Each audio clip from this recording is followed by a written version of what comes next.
So welcome to another episode of Get Stacked, the podcast where we talk to creators, entrepreneurs, marketers, and business leaders, trying to uncover all the strategies, tactics, and approaches to building beautiful brands with stories that last. My name is Nick Parker. I am the guest host for today, and I have the privilege of interviewing my very good friend, multi-award winning, expert community builder, Paz Pisarski, aka Sparkle Pants. Thank you for being my first guest. I said to Dale, I'm only going to do it if Paz does it because I'm going to need a vibe in the room because you know how nervous I get when I do this sort of stuff. So I specifically requested you. So thank you. My absolute pleasure. Tell me a little bit about Community Collective because it is a very fucking cool business that you have built and it has blown up over the last couple of years, but give us an idea of what it is.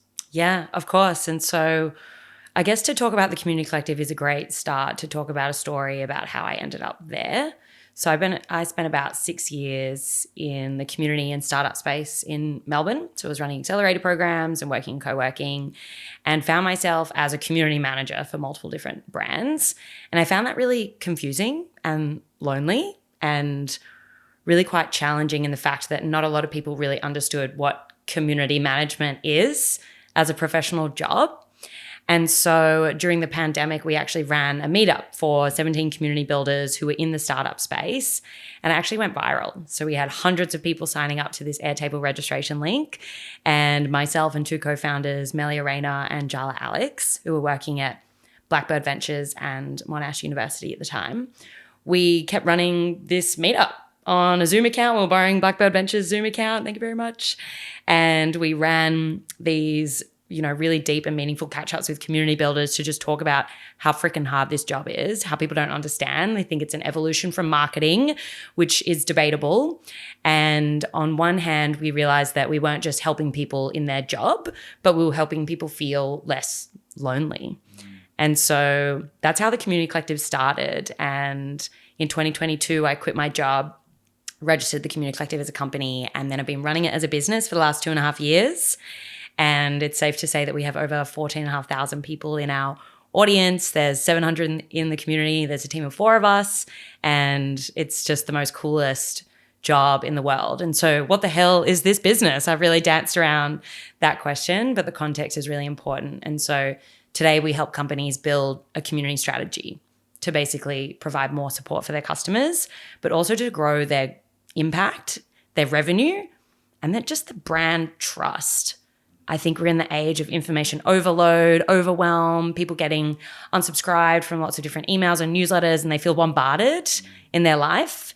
And so if you can actually build real trustworthy connections with not only your customers, but anyone that you touch, like you are going to stand the test of time as a brand. And so we've done that for Google and Canva and MYOB and Founders Factory Africa and Airtree, and it's across 18 countries. And we do that through our training program, recruitment and coaching. Well done. Oh, Have you practiced that a few times? I talk about the Community Collective day in, day out. So community management back in the day, because I met you as a community manager and I was like, what the hell is a community manager? So what is a community manager these days? Because is it what I used to think it was, where you were literally just sort of looking after a community and being the person that people speak to? Or has it grown? Is there much more responsibility on community managers these days?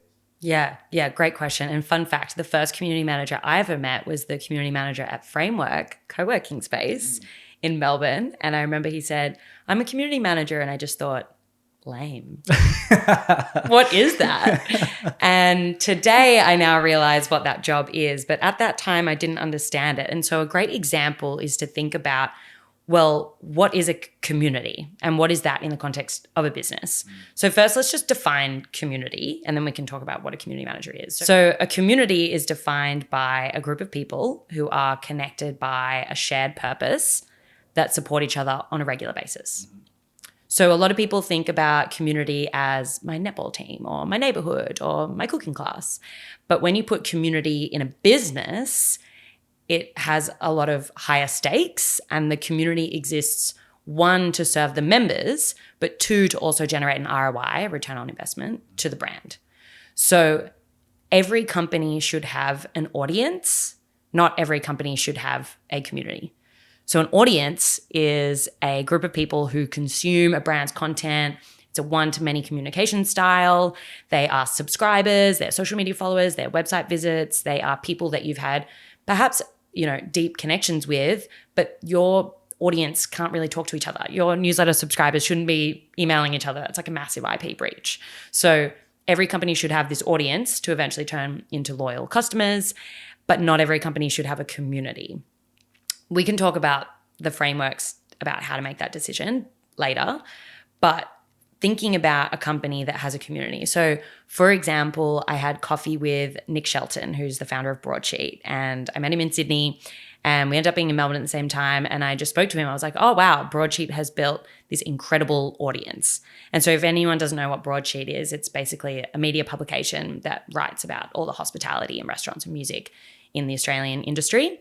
And they have this incredible following, hundreds of thousands of people online and newsletters and blogs. And so they've built this really loyal audience. And I said to Nick, okay, well, what does community look like at Broadsheet? And he said, well, we've launched Broadsheet Access. I said, oh, that's really cool. And so they've created this private space where you can sign up and you can get access to all of the best tables at the VIP restaurants in Melbourne and Sydney. And you can catch up with these groups of people on a regular basis to make connections. Maybe you moved there, you don't know anyone, but you just have really good taste in wine.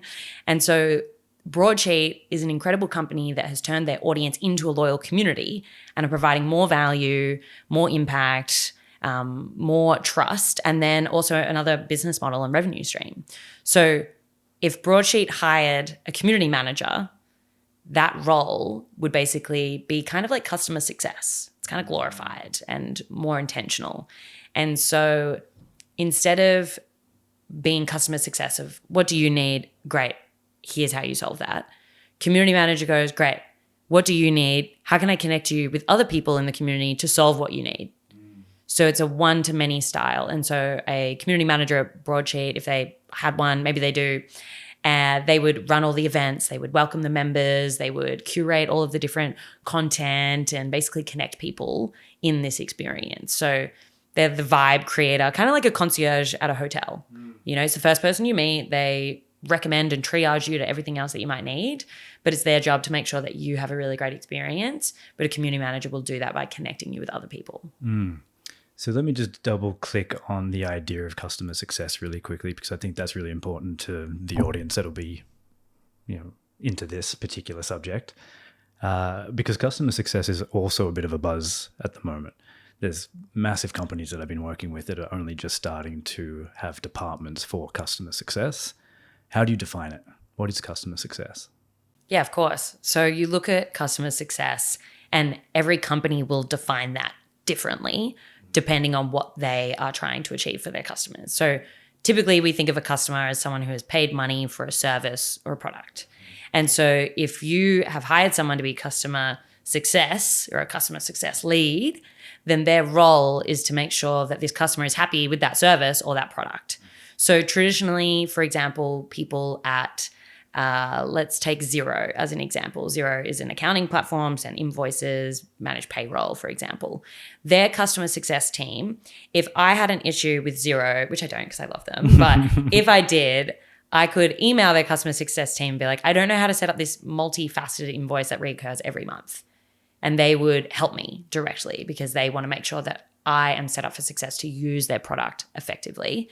And then I think as well, customer success is not just about that transactional, great, you paid for something, here's the service, but what else can I do for you? So yes, I might be on their business tier, but they might come back to me and go, oh, cool. Like, have you thought about any of these other services that we might offer you? They had a grant recently for small business owners that I applied for. So customer success is how can I help you with what you already have and how can I help you in other ways for things that you might not have already? I love the correlation that customer success is community management, essentially. It's such a human way of looking at it. And I think the bigger companies who are leaning into customer success, they forget to humanize the audience and the interactions. Yes. And when you start talking about your customers and your audience as a community, you start looking at them differently. You start treating them differently. And you actually feel like you need to have people looking after them as opposed to making sure they just become advocates of your brand and your product, right? Yeah, exactly. And the thing about community management is it is basically customer success, but the strategy that they're using to make customers happy is through community building, which is building deep relationships, managing human connection, providing the things that don't scale, writing the letter, sending it to someone and saying, I'm also human and I care about you. And so does this other person here in that community. Yeah, no, I love that. I love this topic at the moment because customer success is sort of everywhere in my world at the moment. And I do roll my eyes a little bit. I'm like, okay, how are you going to approach this? Because it's always around, success metrics being like, well, we need to turn them into advocates. We need to like create more revenue out of our customers, blah, blah, blah. How do we get them to come back? Like you treat them like a community, not like an audience of paying customers. So I do love that correlation. And I'm actually going to use that for myself when I sit down with the client and say, all right, we're talking about customer success. What we need to be talking about is your community. And it'll actually change the frame. And I think that just suits me personally so much more because then all of a sudden I invest in their business and their community because we're talking about people again, not about the metrics. Yeah. Yeah. And I think, you look at another company, MYOB, which is Xero's competitor, but they have a community model where they have created Facebook groups for accountants to catch up with each other and talk about how they use MYOB and how they save on tax and all these other elements. And so not only do you get with MYOB a subscription to their SaaS product, software as a service, but you also get access to this Facebook community and you can chat to all these other accountants. So it's creating retention, engagement. How do you increase the customer life cycle and the lifetime value of a customer and really understand what do they need and how can I develop that? But I think there's also a misconception of people throw around the word community when they're really just talking about how many newsletter subscribers they have. Whereas I think that should be labeled as an audience. And so it's really thinking about, okay, do you have an audience, a customer base, a network, or a community? Interesting. Because they're all different. Yeah. And you can have a network which has community and audience, but you can't have an audience that includes community if you actually haven't set up that structure. Interesting. So it gets a bit multifaceted. Yeah. I love that. We could talk about that for a little while, but I think we need a good hour just on that subject alone. I want to talk a little bit about strategies for building community and scaling community because you've done both very well. You've probably done it multiple times. Are you happy to talk about some of those approaches, some of those strategies that you use to build, maybe like the unconventional approaches? We all have a bit of an idea on how to like bring people together and potentially monetize a community, but do you have any unconventional approaches that we could talk about? Yeah, of course. I love talking about strategies. And I think as well, even before we talk about strategies, it's also helpful to understand when you should build a community for a business and then to use those strategies. So if we rewind slightly, the first kind of framework that we walk a lot of companies through is, should you build a community? There might be someone listening or watching today that might just go, do I need that for my business? And so we really talk through 4 key elements, which is business goals, audience demand, sufficient resources, and landscape mapping. So to give you a bit of a deep dive into each of those, business goals is, where is your company going in the next 5 to 10 years? What is the company trying to achieve? Are you trying to 10x your revenue? Are you trying to increase referrals by 20% per month and reduce your CAC, for example, the customer acquisition cost? And so, for example, we'd look at that and go, okay, great. Well, would building a community help you get there faster? Well, if you're trying to increase the amount of referrals that you want each month, 100%. Community can be a great growth strategy. So if you have a tick there, amazing. And then you look at audience demand. So does your audience want to connect with each other? Is there a demand, or do you just think this is a really good idea and you just think everyone's going to want that? So you need to go and validate that and build an MVC, which is a minimum viable community. It's like an MVP, but MVC. It's very clever. And really understand, okay, is there demand? So when we did that for the Community Collective, we thought, yeah, maybe there are community managers that want to connect with each other. And we said, okay, well, let's go find at least 50 of them and get opt-in. And so we asked them, what are their challenges? What are your goals? And what support are you looking for? And then would you want to connect with other people who have similar goals and similar challenges? And we got yes from about 58 people. So we got, okay, that's enough to run a meetup. And then when I quit my job, we had 580 in this community screaming for more. So there was insane audience demand. So you have to have that ripe feeling where people are just ready for it. Mm-hmm. So you have 2 ticks, and then you obviously need the resources. So money, time, energy. I think the know-how and the team is really important. A lot of people think that you can just launch a community in a day and it'll be really successful. This is like a labor of love and it takes like a really long time. So I think to really understand that is key. Mm-hmm. And then to look at the landscape mapping. So maybe there's aligned goals, audience demand, you've got enough resources, but maybe 20 other communities already exist and they're already doing it for you. So a partnership strategy would be really helpful there. But if there's no competitors, great, go for it. That's going to have a higher success rate. So let's say that this company has a tick on all 4 of those and we're like, fantastic. We build this closed online community. Perhaps it's a LinkedIn group. And so we look at that and we go, okay, great. What are the strategies that we need to make this successful? Mm-hmm. So the number one strategy that I think has carried not only myself through, but so many other companies through building community and scaling it across, from Australia to like 18 countries, the time zones, cultures, how do you, deal with those kind of barriers, is the strategy of co-creation.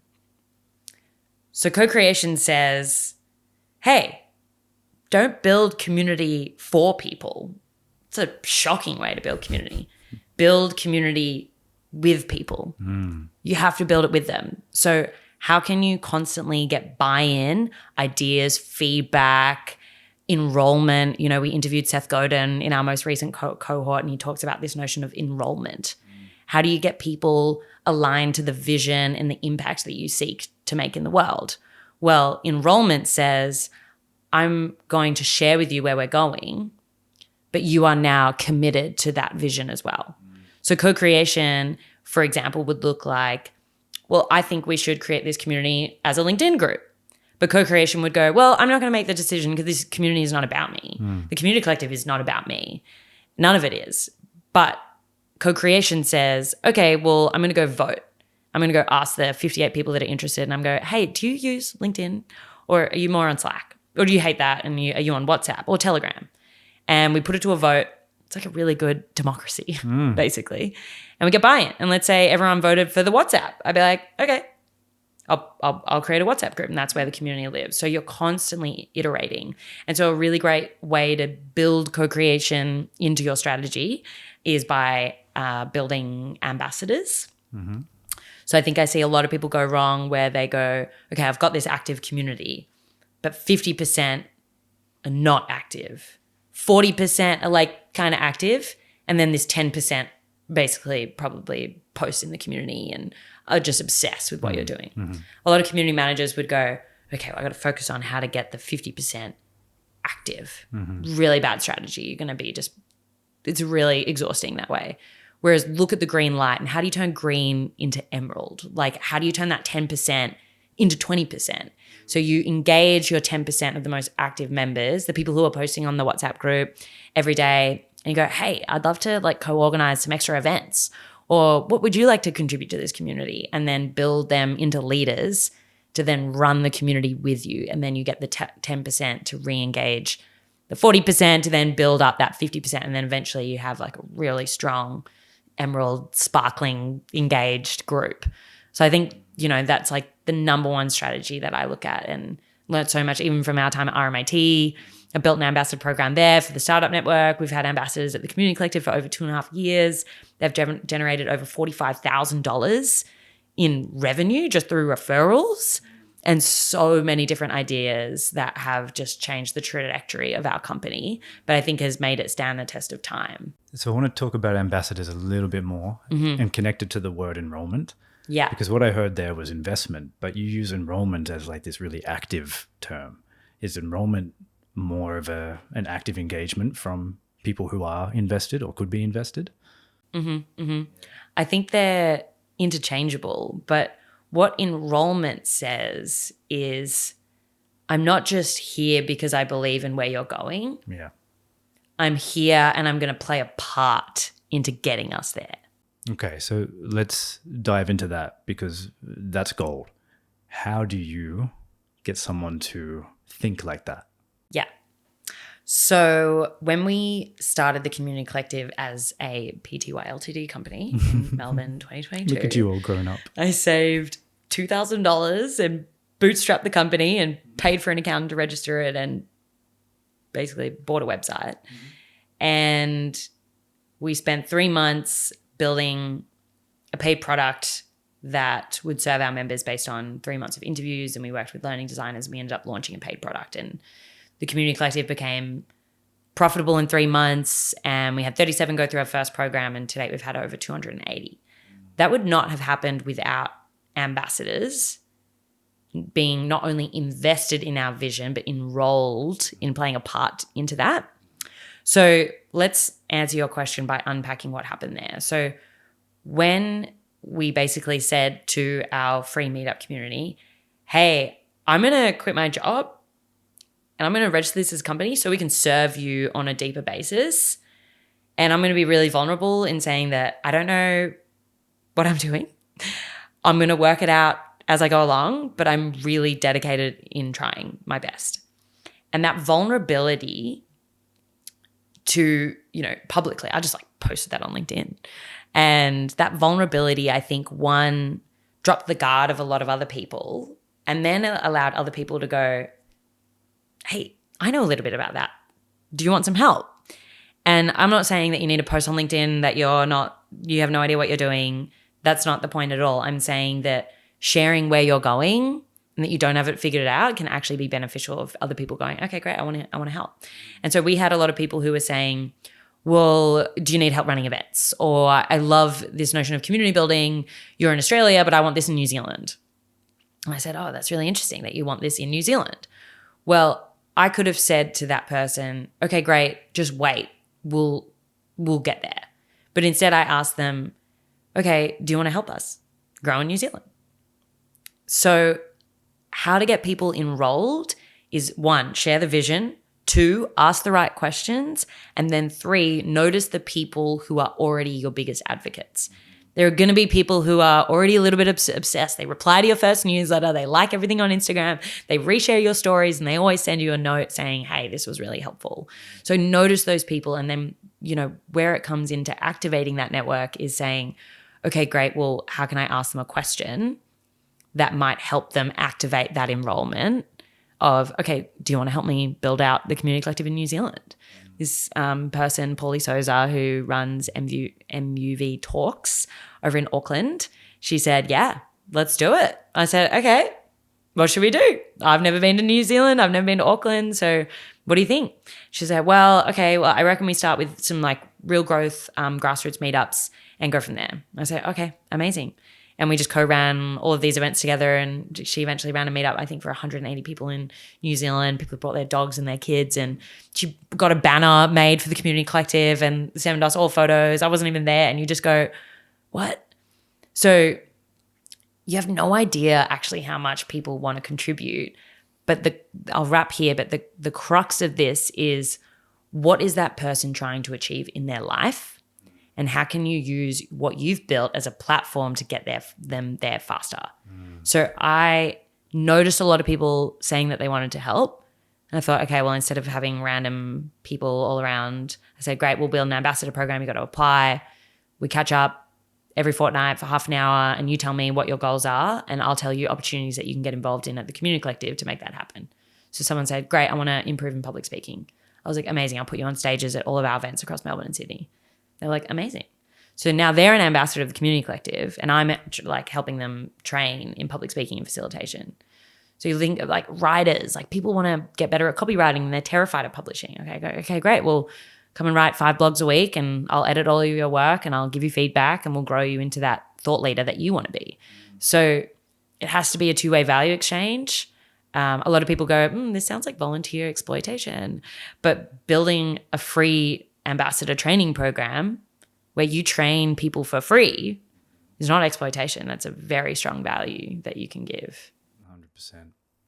And I think what you've just defined is modern leadership. Like, I know there was a lot covered in there, but that idea of letting down your guard, being vulnerable, and just showing people where you're going. Like, this is my goal, this is my vision, my direction. I'm not sure how I'm getting there, and I probably need a bit of help. That's a really good fucking leader. Yeah.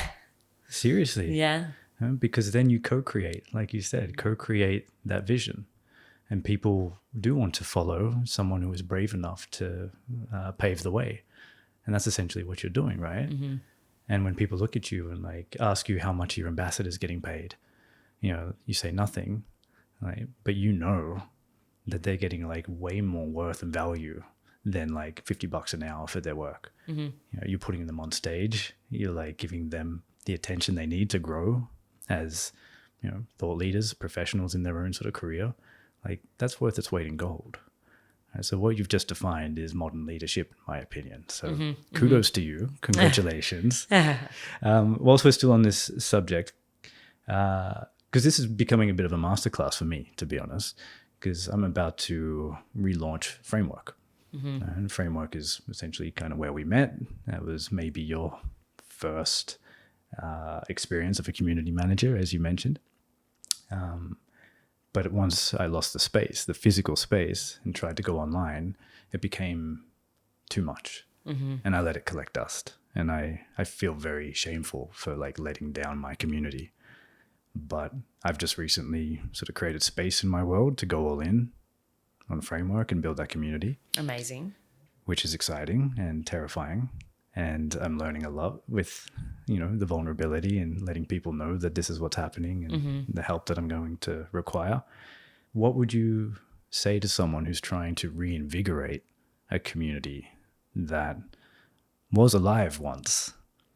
Because I feel like I might need to let it go and start again. Is there a way for me to put energy into the community that was? Yeah, of course. So, yeah, we deal with a lot of reigniting dormant communities is what we would call it. And the reason why it's dormant, because it's not inactive and it's not dead, but, you know, it once was alive and it's had some time to go on pause. And so there is basically an argument that says, well, why not have a crack at checking in with these people and seeing if it's worth serving them again? And we don't know what the answer will be. It might be one of two options. Option one is we try and reinvigorate this dormant community and we find that is flourishing and people really want buy-in and they've just been waiting for it to start up again, and that's amazing. And then you enter a new chapter. Or we could find out, actually, there's no audience demand here. And actually, we look at landscape mapping, there's heaps of other communities that now people have joined. And so it's not a need anymore. It did, and it had its time, and that's beautiful, but it's not a need anymore. I've personally closed communities before because of that exact reason. And so what we look at is, well, first let's look at the reasons why something would become dormant. So for you, obviously you had your kind of clear story of like shutting down a space and it was online and it was obviously different. But for a lot of other people, perhaps they've always had an online community that's kind of become a bit crickets and quiet. A lot of the kind of key reasons as to why that might happen is, one, we see a lot of the time if the team changed. So perhaps there was this like really solid community manager for a really good stint and that person left and they didn't replace anyone. And it just didn't get the time and the resources. It didn't have the sufficient resources. And it basically then wasn't well enough looked after. So that is a key reason. Another awful one I hate is bad eggs. So a bad egg is basically you let the wrong kinds of people in and they put negative energy in there. They start disrespecting other people, breaching community guidelines. No one wants to be in that kind of a space. So that as well can happen when communities become quite toxic, online, trolling, things like that. And then you look at as well, sometimes the community need is there, but the model isn't right. You know, you might be running 8 a.m. sessions, but your community is of mums. So of course no one's attending because they're dropping their kids off at school. Or maybe you have a technology issue where people actually just can't log into your online portal. So of course they're not there. So you look at really resourcing, landscape mapping, and then also just the audience demand. And as well, I think we see a lot with the need of the time. So a lot of communities that started during the pandemic, because that was like a massive need on COVID, have since stopped because people are back in person and they might not have that same need. So we look at Blockbuster a lot. Did Blockbuster innovate and change with the times? No, it stayed with hardcore physical copies of movies and didn't go digital, so therefore it closed. So I think as well it can be trying to stay up to date and then forgetting that we also need to evolve as our community grows as well. So there are a couple of the reasons, and then we look at the strategy for that. So we basically use a framework that says, a framework for framework. That's perfect. Go on. I'm listening. First community manager. It's all full circle. I love it. That basically says, okay, well, let's look at the business goals. So what would you want to achieve? So I'm generally going to ask you this question. So what would you want to achieve in the next 2 to 5 years with framework? Okay, so help me answer that, because that's always such a broad question and it like creates a lot of adrenaline rush through me. Yeah. It's like lots of things. I want to say lots of things, all the things. I want to help everyone. I want to like change people's lives and transform them into amazing entrepreneurs and creatives and blah, blah, blah. But I essentially want people to start putting energy into themselves and treating themselves like their own masterpiece. Yeah. Rather than everyone else's project. Put the time into themselves so they're actually doing the work that they love and they're being fueled. They're not getting to 35 years old and feeling burnout. Cool. And in Framework, are we offering an online community? Is it a course? Is it a coaching offering? Do you have a certain product or service in mind? Yeah, so the community will be one thing. There's a particular workshop that I want to bring to people on a weekly basis, which I call Flow State. I do breath work now. I want to be able to facilitate people through breath into prioritization, into creation, and into connection, all within this sort of 90-minute space. So I think that's going to be something really valuable to people, because the people that I'm mentoring and coaching right now, they're all burning out. Yeah. And I feel like I found this like missing piece that I was missing the whole time, because I've experienced the burnout probably 15 times in my career and not being aware of it. Just keep on keeping on. Yeah. Yeah. And then there'll be a course, I want to be able to help turn all these people's passion into poetry. This idea of being able to communicate effectively to attract the type of audience that they want in a profound way, using language that's beautiful instead of salesy and marketing. So that would be a course. And then, I obviously do one-on-one coaching and mentoring as well. Awesome. Okay, great. So that's really helpful context, because you look at that and you go, okay, well, this is the outcome we want people to experience as a result of going through Framework. And then sounds like there are 3 to 4 offerings that help them get there. Sure. So mapping out the business goals would say, okay, what are the 3 metrics that we want to achieve in the next 12 months? So for example, at the Community Collective, we help community builders build impactful communities for a business. What a coincidence. What a coincidence. Welcome to my podcast. Wild. And we do that through programs, recruitment, partnerships, and coaching. And so our metrics for the next 12 months, it's always great to set like a North Star metric of what is the one thing that you want to achieve through this business that, 1, helps you achieve the member impact that you're seeking to make, and 2, also allows the business to be financially viable so that you can continuously make that impact into the future years, pay yourself, pay the resources, and make sure that this is a financially sustainable business that can stand the test of time. So a North Star metric helps you achieve both of those things in one metric. So for us, in 2024, this year, we wanted to support 110 people through our cohort training program. If all we did this year was that, we would be sound as a business. We would make this incredible impact on people. And this year we supported 140 people. So that alone has been so powerful to go, great, business is good, people are good, impact is good. And so you really want to look at, where is the business going and how can you set those kind of core goals? And then you want to really look at, okay, well, what does the member group and the member base want? So for example, we're talking about dormant communities here. So at a point in time, we probably had a really good grip around what these people need. I would always suggest go and spend the next 2 months speaking to at least 50 of these members in the dormant community and understand what are their goals, their challenges, and what support are they looking for. And then to ask them at the end, okay, cool. Well, I'm thinking about offering these specific offerings to help you achieve this outcome. Are you interested? So now you're like retesting that MVC. It's like the same as launching a new community. You need to test the market and really understand what are you helping these people achieve, and then are your offerings up to scratch to help them get there? And then is it worth paying for? Yeah. You know, if your business isn't making money, it's a passion project, which is beautiful, but they're two very different things. So I then look at, okay, well, let's say we spoke to 50 people. We've got a really clear idea of where they're going. Well, then we need to reactivate this community. And I think it's always best to start fresh and to go, okay, what can I design from here? Not what already exists and what can I retrofit and like maybe put some duct tape on and kind of repurpose and put back out there. You know, it gets a bit difficult. It's like if you baked a cake and you screwed up the first one, you're not going to like take this pavlova or this cake and try and put cream on it to make it better. You're going to start again. So same thing. So you want to start again, bake a new cake and go, hey, this is the cupcake version. Did I get it right? Have a taste. Oh, you love that? Amazing. Well, now I'm going to go spend a whole day building a freaking giant cake for 1,000 people because I know that it works. So then, yeah, you go back out and you share that offering, and if people are paying for it, people are loving it, then like you've got MVC community fit. I love it. Okay. Thank you. That's okay. I can't wait to hear how it goes. No, it sort of validates my feeling, because I definitely have this, I'm a bit of a serial entrepreneur, so I always get shiny object syndrome and like start new, start fresh. And this time I'm actually like acknowledging the framework, the community, the offering.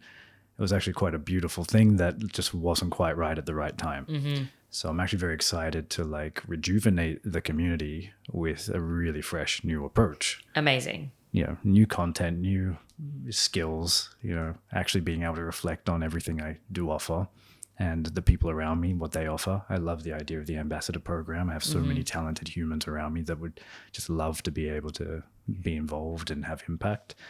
So yeah, it's got me excited about where I'm headed, and yeah, less intimidated about speaking to the community that was and is still there, because yeah, they'll be incredibly open to helping me understand what it is that's going to be valuable for them. Yeah. And like how beautiful. Imagine getting an email from someone of, hey, Paz, how are you going? Can I check in? What are your goals? How can I help you? What challenges are you facing? You know, I'm thinking about X, Y, Z. How can I serve you? That's so personal. That's so lovely. Yeah, I think people forget that building a company is basically building relationships and delivering value at scale. And community is just a throughway to get there. You know, you look at some of the biggest brands in the world. Canva started in Sydney, $1 billion valuation. They have 150 million creators in their community that create over 10 templates a day everywhere in the world, individually. And so that's millions of templates that is just filling their product with endless creativity, always keeping up with the time. Every time you go on Canva, there's something different, something new. And then they have these incredible communities of teachers in third world countries where they teach other teachers how to use Canva to help their students design in school. So Canva couldn't have hired 150 million. They probably could have hired those people, but you know what I mean? Like they can't hire all these people to do all these things everywhere in the world. And you look at Culture Amp, of how they built the People Geek community for HR managers who care about culture in the workplace. They have People Geeks run meetups all around the world just to talk about how to be better leaders. And coincidentally, they all use Culture Amp. And if someone doesn't, that's cool because you still care about the same thing. So community helps you build relationships at scale to build trust with your brand, especially when you're not in the room. You know, I look at how many people, you know, we just opened applications for cohort 6 and I've been doing all these interviews this week. We meet every single person that applies for our program. And at least 80% of them said, oh, I heard it from Tim. Oh, yeah, Claire told me. Yeah, Venetia told me. Yeah, Sean Greeley sent me here. And you go, whoa, amazing. That's so great that you're here. And so people buy things from people they trust. And so how do you build trust quickly? Because you can lose it in a second. Yeah, 100%. Yeah. Yeah. I want to segue into like passion and profit. Right. How do you navigate the risk of monetizing a community, potentially losing its authenticity because you're trying to generate money through this community? Yeah. Money, cash. I think there's a lot of taboo around money. People don't like talking about it. We're grown up in a capitalist society that likes to keep the rich rich and the poor poorer, and asking someone how much they earn is really rude. And, you know, a lot of founders don't even pay themselves a wage because they feel guilty and don't even understand how to charge. We underprice ourselves all the time. Women trying to get funding. There's so many multifaceted elements, but I think it also comes down to what is your relationship with money? How did you grow up with money? What did your parents teach you? What did you learn at school? Are you in debt? Do you have a lot of savings? Have you invested in crypto? You know, what is your relationship with money? I think that is really key to understand first before you even talk about trying to do it for a business or with a community. So one, grab a piece of paper, have a nice cup of chai, put some tunes on, and write down all my beliefs about money and how I feel if someone wanted to lend me money, how I feel if I was in debt, how do I feel if I became a millionaire tomorrow. Write out what can sit in that. So I think that is a really important place to start. I think that is the most important piece of advice that you will give today. To be honest. Even for myself right now, the limiting beliefs around how much I can earn and should earn, and like backtracking it all the way down the generations, and like, why do I feel like I don't deserve this much money?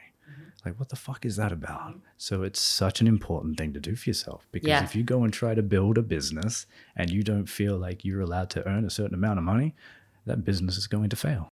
And, you know, we said before, if a business isn't making money, it's a passion project, which is great. You can have a full-time job and earn as much as you want and do something on the side just for passion and not monetize it. And that's amazing. But if we're talking about building sustainable businesses through a community-led approach, sustainability is multifaceted, but finances come into that. And so building a financially sustainable business is very important. And so I find it really interesting how we go, oh, I don't want to exploit the community by monetizing it. Like, it's a bad thing. But if I have ever paid to get access to a program, which then connected me to a community, that's actually being of service, because if I bought something, I'm probably 10 times more likely to use it. 100%. I have got skin in the game. I've made a really calculated decision to say, am I enrolling in this? And am I going to invest in this? Energetically, financially, spiritually, you know, there's this element that money is a currency, but it's not the only currency, but it's a really good one to get people thinking of, do I want to participate? So one, I don't think we should feel bad about monetizing a business that happens to have a community, because we are going to reinvest that money to be able to extend our impact of serving this community. So, for example, when we started the Community Collective, as I mentioned, you know, I quit my job, but I looked at Paz's life and I said, what is Paz's runway? And I said, okay, well, how much money do I need to live? And so I looked at, okay, well, I need $3,500 per month just to live, pay rent, bills, bit of spending money, and not like change my lifestyle. So I went, okay, well, first of all, I need to make sure that I am financially supported. And so the business didn't make any money at that point. So we looked at, okay, well, where else can we get that money? Well, I saved 10 grand as a backup to go, cool, I'm not stressing. And then I did a lot of like coaching, consulting, and played music gigs on the weekends and busking and things like that, and brought in other cash elsewhere to not put the pressure on the business. And then charging for a product actually, I think, is better than having something that is just a nominal fee. So, for example, I see a lot of communities monetize by doing an online membership or like this monthly $20 a month type kind of payment. But I think in the 21st century, we're seeing companies like Netflix, MailChimp, where we're just paying Spotify like $12 a month forever to have access to this product, and we can cancel it at any time. We start to kind of resent it when it comes out of our bank account. We start to feel guilty if we haven't used it. But it wasn't that much money to actually begin in the first place, so we paid it and it didn't really matter. I think when people are trying to launch a community that then is an affordable membership, you're competing with habits and relationships that people already have to products that they don't really respect. So I really subscribe to the idea that Tim Ferriss has of building premium offerings. They're expensive by nature. But the reason why they're expensive is so that we can reach a smaller number of people and serve them for a longer time. So if your business needs $50,000 to run in a year, you could find 50 people to give you $1,000. Or you could find 100,000 people to give you $5, and so what is easier? It's probably finding 50 people. And so you're really thinking about, I did my maths there wrong, but you know what I'm talking about. Yeah, 50 people. I thought you did quite grand. well. Anyway, I've screwed it all up. But anyway, you can find a smaller amount of people or a larger amount of people at a lower cost point, but it's better to serve a smaller group of people on a long-term basis, have something that's time-bound, that's concrete, builds accountability, and then using that money to reinvest into the community. So I don't think we should feel bad. Obviously, there's a difference between straight out selling marketing ads and selling to members by making them try and buy in this new email marketing platform. That's got a bad taste in the mouth. But saying, hey, this community costs X amount to join so that we can run it and serve you, then I think that's a good thing. So do you think you can have a paid community, a subscription model with premium products as well? Or is that overkill? Is that asking too much? So Brené Brown always says clear is kind. And the power of simplicity is actually doing everyone a favor. So yes, you could have a subscription and membership in a community and then offer all of these extra premium products, but your business model gets pretty complicated pretty quickly. Sure. I like the notion of being known for one thing, and one thing being the flagship that you do really well. It's really easy to refer, and they go, oh yeah, of course, go to Canva. They have an incredible design tool. And that's what they're known for. So I like to use the 80-20 rule. 80% of your time should be focused on the one main product that helps achieve that North Star metric for the impact and the revenue. And 20% of your time will be on experiments or a bit of coaching on the side, or I locked in a brand partnership. But 80% of your time should be on that one main premium product that is serving members through a product or a service, and then it's a community model. Okay. It's interesting because I'm playing with the idea right now, and what I'm learning, particularly with modern community building, is the subscription model is probably the way to go. That's the information that I'm getting fed at the moment, rather than having premium products. But what you've just said makes a lot of sense to me. And I've just flipped it upside down in my mind, and I can see it working much better with what you've just said. But I don't exactly know why yet. So let's look at an analogy for yoga teacher training. So for example, to do a yoga teacher training and do your 200-hour vinyasa, it's a couple $1,000s, and it's usually about maybe 4 weeks, 4 months, depending on, it could be a full week in person, 8 hours a day. It's a really high barrier to entry. There's a lot of friction to join. But if you paid a couple grand and you've dedicated yourself for 4 months, you're going to show up. And you're going to get your money's worth because you're like, I paid a lot for this and I'm really going to show up. And I only have 4 months and then it's gone. My teacher's gone. I would have really wasted that opportunity. Whereas me paying my subscription to, let's say I had a subscription to Masterclass, which have these incredible masterclasses on yoga. And I could just pay $100 a year and have to subscribe, but I might not use it as much because I have it forever and no one's keeping me accountable. If I canceled, no one would know. Whereas if I didn't show up to my couple $1,000 yoga teacher training, my teacher's going to know. And the other 30 people in that class are going to know as well. So what's really good about that is people are going through a deep initiation, like a boot camp, a high friction, high intensity experience. It's like a sprint. or a short course, and you're condensing learning, condensing accountability. And you're also condensing the amount of connections that people are going to make. So if this is only offered for 10 days in person, you're going to see these people again and again. You're probably going to see them more than your family. So you're going to build pretty in-depth relationships. And so what that does is it builds community faster. And these people are going to be more connected.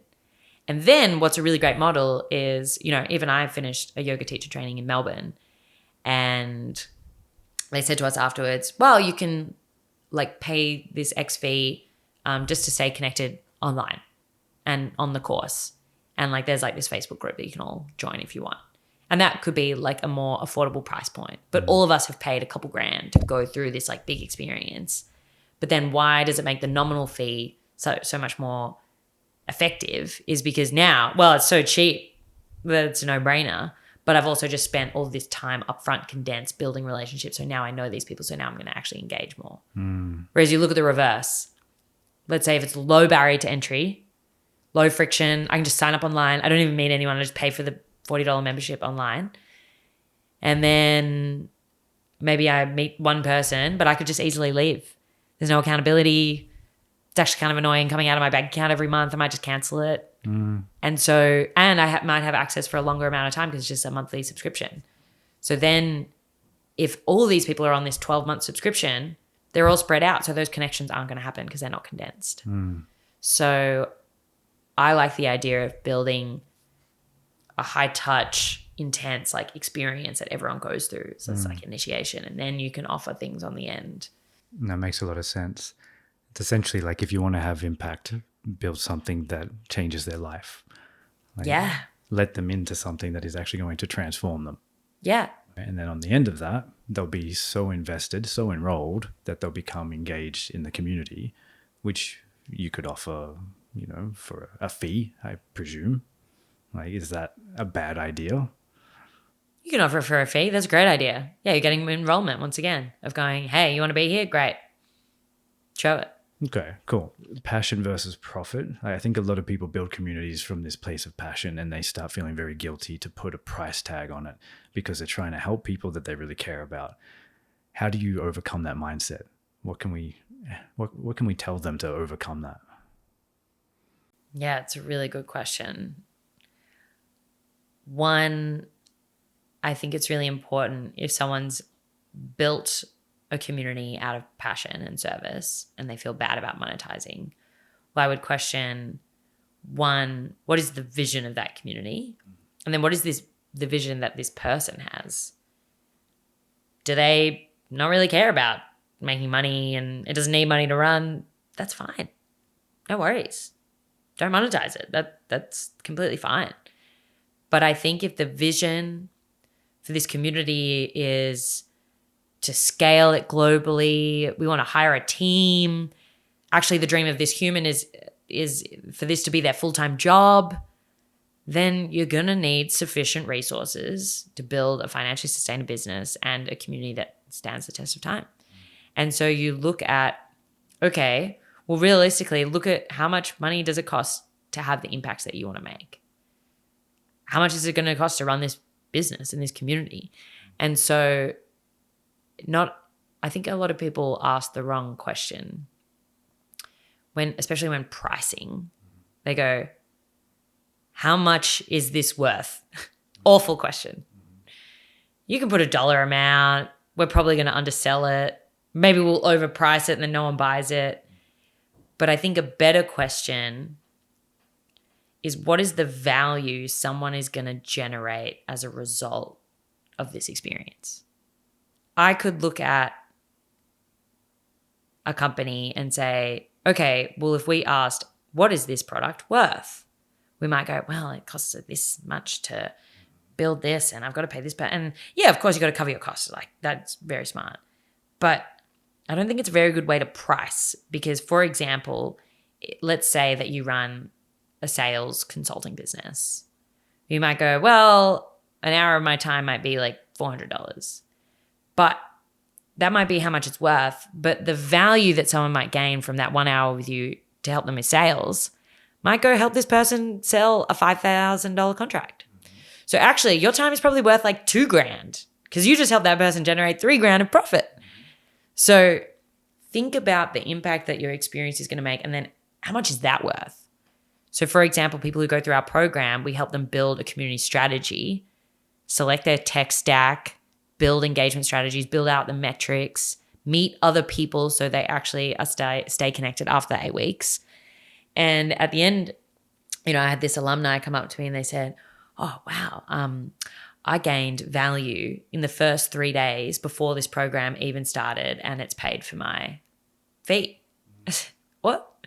The program hasn't even started and you've already found ROI. Tell me more. And they said, well, I've joined the Slack and then I met 3 other people who then introduced me to a client, and they just like came on and we like had a sale. I was like, that's amazing. And they joined their community, and they had like 5 new members in like 3 days just from the network. And you look at it and you're like, whoa, like that's cool. And I had someone else say to us, well, at the end of your program, I actually landed a $10,000 budget to build a community for this company. That's amazing. Like, we just gave you the tools to communicate and build a business case as to why a community would be beneficial for a business. Then you landed $10,000 to go build that. So how much is our experience worth? It's very hard to tell. Comes back to that self-belief, right? That mindset. Like, do you actually believe you have value to give? Yes. If you do, if yes, build the community. If no, and you're full of self-doubt and imposter syndrome and all that sort of stuff, are you going to build the community with imposter syndrome and self-doubt? Yeah. And therefore, you'll feel compelled to offer it for free, and essentially you're just looking for external validation from your community to tell you that you're good. Yeah.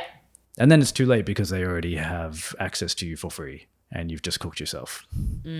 Yeah, that happens a lot when you give everything away for free and then you try and charge, and people are like, why would I charge? I already get so much value. Yeah. That's really difficult. And I think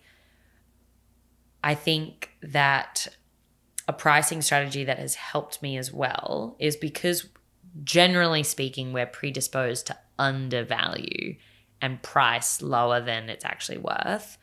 So set a number for your community. If you're launching or reinvigorate for whatever the offering is, set a number that you feel is good. You've gotten to that number and you're really happy. Now double it. Now go out with that.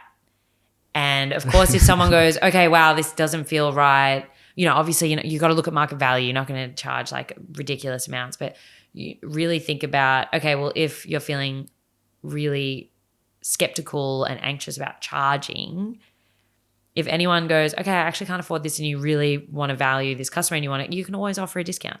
Give a scholarship. Now you're this really beautiful person that has actually paved the way for someone. And so I definitely think that, really sitting with our relationship with money is definitely important.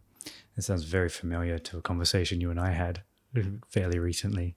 I literally remember saying, now double it. Yeah. And you're like, what do you mean? Like, yeah, just do it. Watch what happens. Yeah. So I think mindset is a really important thing. Like, if you're going to build a community, you better have done some work on yourself and believe in yourself that you're going to offer value and that you deserve that value back in return.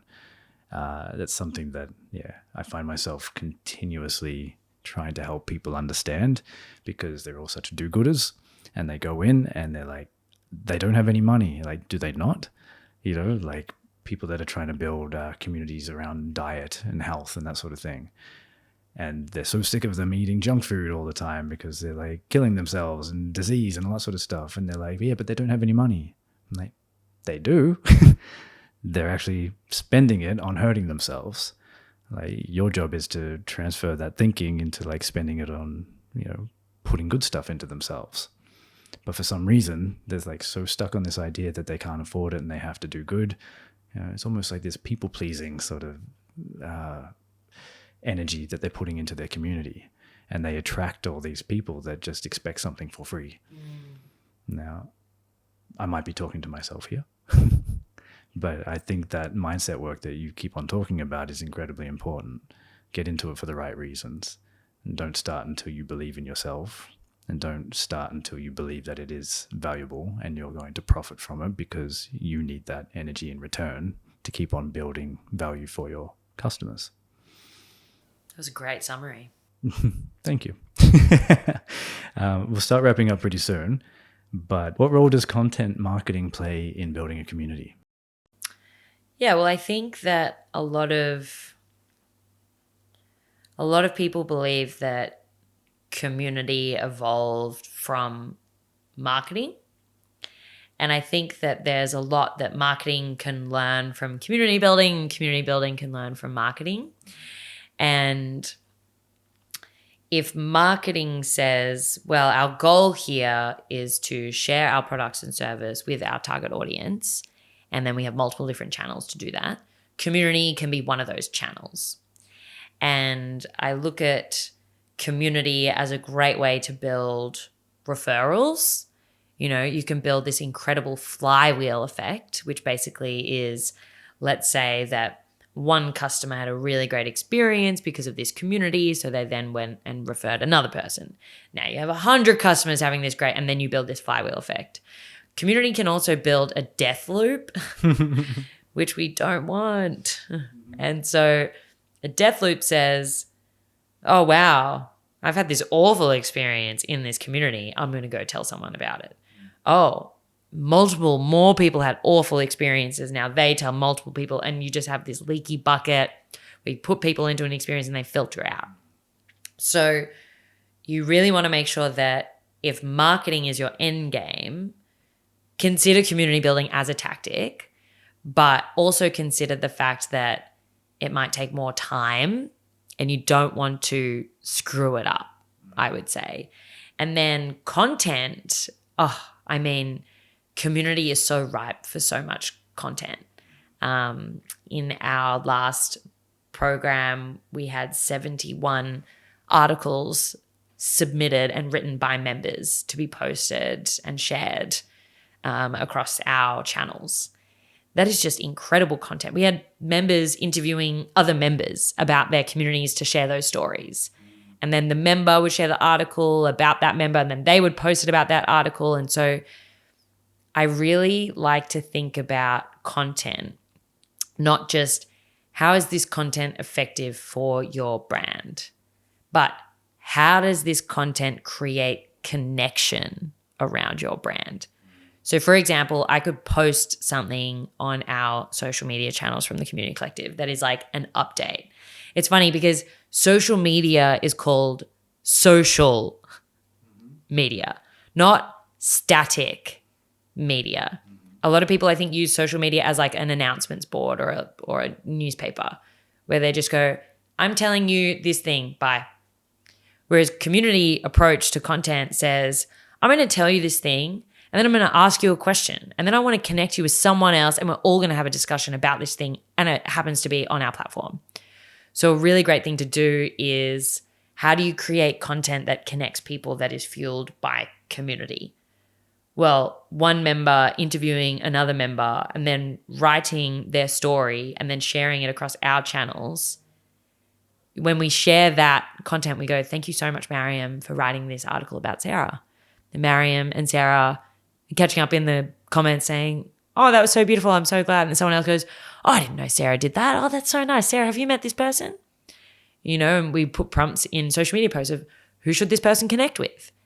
Here's an event we're going to. Is anyone else going to this? And so you're asking prompts, not just writing copy. You're creating connection. You really are creating connection in that sense. Yeah. And that's what they're looking for in the community, right? They want to be connected. They want to have those opportunities to communicate with each other, to connect, to build relationships. And yeah, you're using content and these opportunities to actually build people. And when that community builds people, they become even stronger advocates. Mm-hmm. It'd be remiss of me not to talk about platforms, because when we talk community, everyone's always like, what fucking platform do I use? Do you have the answer, or do you have a ridiculous stack that does all the things? Yeah. What's your tech stack? Let's get stacked. So talk to me. I think everyone is always asking about the tech tool and the right platform and how much should they spend. I would say it's not actually about the tech tool at all. It's about listening to what your members' preferences are and what your preferences are. So it doesn't actually matter what you choose. It's actually about how you build habits around people using it. And let's say that you're in the bucket that you are trying to make a decision of a tool to use and you're launching a new community for your company. Well, I would challenge you to not spend any money in the first 3 months on any tools at all and just build community, because community is about the connection and the relationships of people, not about the thousands of dollars you spend on a really robust platform. It also de-risks a lot of the experiment of if the community didn't go very well, you haven't spent any money. And as well, if it does go really well, now you know more about what people are using and what they need to actually really make a better decision. So don't spend any money in the first 3 months. If you already have a tech stack and you feel like it's not working and it's frustrating, I would rate the tech stack out of 10 across 2 key questions. How well does this tech stack serve your members on a 0 to 10, 10 being amazing? How well does this tech stack serve your company on 0 to 10? Obviously, if you're working for a university or government and you can't change your tech stack, well, you've got to get really good at building habits and creating so much value that people just want to go where you are no matter what. Kayla Itsinis is this incredible female founder who started Sweat app. Basically, she's built one of the world's biggest female fitness communities in planet Earth, on planet Earth. And she did that with a PDF download and a Facebook page. Didn't spend any money. And then after years and years, she built her own app, probably had a lot of help from developers, and launched this app that now people pay for, and they will follow Kayla anywhere she goes. So I think in the early days, if you don't have a lot of leverage and a lot of enrollment and a lot of engagement, go to where your people are. So where do people already have habits of using platforms? Well, I can probably guarantee you that someone is going to check their email at least once a day, 5 days a week. They might check their professional work calendar, and they might look at LinkedIn, depending on your target audience. So how can I build a community that activates the habits that they already have to help them build connection and use our products and services? Well, for example, in our cohort program, we run our member portal on disco.co, and then we use a Slack channel for communication. But some people might not have habits of logging into disco.co or might not even use Slack. So every Monday we send them an email at 8 a.m. every day for 8 weeks, the same time. We're building this habit of every time Monday, it's Paz, it's Jess, all right, what are they going to say to me? And we put in links to things that they might need that go to the portal and that go to the Slack. So we are going to where their habits are already built in these tech platforms and then taking them to where we are, which hopefully has value so that they use it. You know, I've built communities on WhatsApp and LinkedIn and Mighty Networks and Slack and Telegram and all these different platforms, and that really doesn't matter. It's, are you providing something that is worth people spending time on? Intentional. I love that answer. We're turning you into a thought leader today, by the way. So much good content. Well, let's keep on going on with like the future of community, because where does AI play a role? I love talking about artificial intelligence. Hit me. So let's say that someone listening doesn't really understand AI. Well, first I would say to that person, hey, so good to have you here. Don't be rude to our audience. AI, I think, can be very misunderstood. A lot of people think it's going to take over the planet and robots are going to be running our jobs and we're all, at risk. Artificial intelligence basically is allowing technology to have functionalities of human intelligence. That's why it's artificial, because it's not actually a human. And so the launch of ChatGPT, of generative AI, which is basically technology creating written content, it's generating content automatically, was really when the world was like, whoa, AI, here it is. And so I don't think that AI is going to steal all of our jobs. I think AI is going to replace people who don't know how to use AI in their job. But I like to think of AI like Robin and Batman. So Batman is the hero, always. Duh. Everyone knows Batman. But Batman has his sidekick, Robin, who's super helpful. And Batman couldn't be Batman without Robin.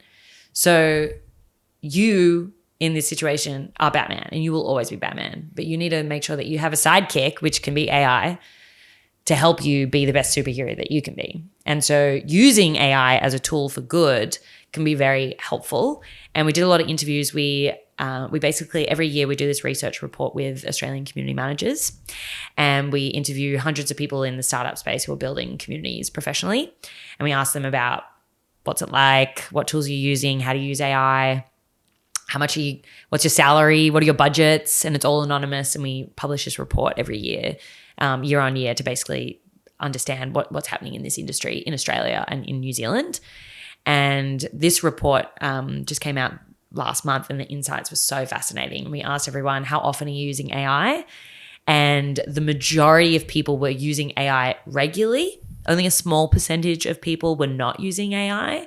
But the most common ways in which you can use AI in community building is by helping do the monotonous tasks that someone else can do, that AI can help you with, so that it frees up your time to do the human-centric things that matter most. So writing blog posts, event descriptions. We use AI to help us build out SOPs, like standard operating procedures around how am I going to create a how-to guide? What are some different ideas for the events that I should run? Synthesize all of this feedback so that I can understand what my members are telling me. Something that I love using it for is we run a lot of in-person events, but live streaming a 2-hour event, I also don't think is like a great experience for people who can't be there in person. So we use an iPhone, and with the permission of the speakers and everyone in the room, we record the workshop, and then we get AI to summarize the transcript to then create summary notes for those who couldn't be there, and then pair that with any slides, for example. So instead of giving someone a 2-hour video of an in-person workshop that they can't really interact with, AI is just fast forward that whole experience and process. Beautiful. Do you think AI will replace community managers within the platform? It's pretty funny. There's a lot of jokes in community at the moment that it's just like AI bots in Slack chatting to AI bots, and there's no actually human members in these communities anymore, because it's just like bots replying to bots to spark engagement. I think if your community manager is replaced by AI, your community won't last for very long, because people resonate with people. We are human creatures, and we have intuition and values that, we connect on a deeper basis than just, when you've gotten a message on LinkedIn or an email that's generic and it's rewritten and you just disregard it. So I think that community builders should be using AI to help them serve members better. So 2 examples, I use Superhuman for my email inbox. It's basically a application that plugs into Gmail or Microsoft, and it gamifies the whole inbox experience. I get through my inbox like 4 times faster, hit inbox 0. Like, it's actually a lifesaver. Satisfying. It's so satisfying, but they use AI. And so I'll go into my inbox and I'll already have a draft email written from AI to help reply to this email based on the last month of how I talk to people. So that is really helpful because it's very efficient, but I'm not just sending the AI response. I'm still proofreading and editing and making sure that it's a human touch, but having that draft there is really helpful because you repeat the same things over and over and over again. We had hundreds of applications. I'm sending the same email in those comms. So that's really helpful. And then Disco.co uses an AI pilot chatbot that integrates into Slack. So it monitors any member question, and then it will DM me and all of our moderators in Slack, and I'll basically say, hey, I just saw Tanya ask this question about the best tech tools in community. Well, Ben Davies has actually replied to that question before, and Sally has experience in those 3 tech tools. Maybe you should connect Tanya with Sally and Ben. I look at that and I go, wow, that is so personal. And then I'll reply and I'll go, hey, Tanya, you should chat to Ben and you should chat to Sally. It's still Paz making these recommendations, and if AI was wrong, I wouldn't do it. but it saves me the time of going through and sense checking as well. It's like building a second brain, which is a great book by Tiago Forte, by the way. Yeah. You are full of handy tips. Yeah. I have learned so much through this process. I've been building communities since 2012. And I love building communities, but you have just blown my fucking mind. And I'm going to have to like listen back to this podcast to actually consume it all again because, wow. If you could leave us or pass on like one piece of advice when building a community, what would it be? Get really clear on your definition of success in your own life, because understanding what drives you is really important. So, for example, my definition of success is to be of service to others whilst also feeling energetically fulfilled. And so if your definition of success doesn't accommodate your own energy levels and purpose in life, you know, it's really hard to fill up the cup of other people. So look after yourself. I fucking love that. Paz, this has been an absolute honor. You are a powerhouse, and I really appreciate you taking the time and giving me a masterclass in community building.